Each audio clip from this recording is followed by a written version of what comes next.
एबे पाटणारे मातिचंती 17 टिकिया हाथीपल घर भांगी खाईगले धान चाउल मका गछ। केन्दुझर जिला हाथी चलापथरे पड़ुछि। वर्ष तमाम जिलार अनेक अंचल रे हाथी जीवा आसिबा करंती। जंगल सफा होउतबा बेले हाथी एबे जनबसती मुहा हेउछंती। रातिरे हाथींकर गतिविधि बढ़े, तेणु एबे पाटणा रेंजर साहारपड़ा ब्लॉक अंतर्गत कपुंडी पंचायतर धानबेणी घोड़ा साहिरे हाथीपल पशि उत्पात करुछंती। एक 17 टिकिया हाथीपल निकटरे थिबा जंगल रोचंती। काली रातिरे एही हाथी माने गाँ भितर प्रवेश करी 2 जण लोकंक घर भांगी दैछंती।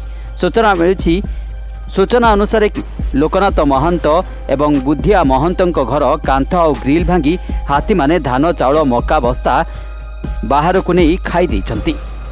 हाथी भୟରେ घर लोके प्राण बंचाई रातिरे धाई निजकु बंचाई थिले। हाथी बाट सारा धान चाउल मका पकई पकई जाइछंती। गला बेले धान कियारी पसी दली चकटी पकाइछंती। वन विभाग हाथी दलंकु जंगल को घड़ाई दे नथिबा बेले लोके विरक्त हुई जल्दी हाथी को जंगल पठाइबाकू दाबी करिछंती। एथिसह हाथींक द्वारा हेउतबा क्षयक्षति टंका तुरंत भरण करने को कहिछंती। केन्दुझरु दशरथ बारिक रिपोर्ट, न्यूज ओडिया।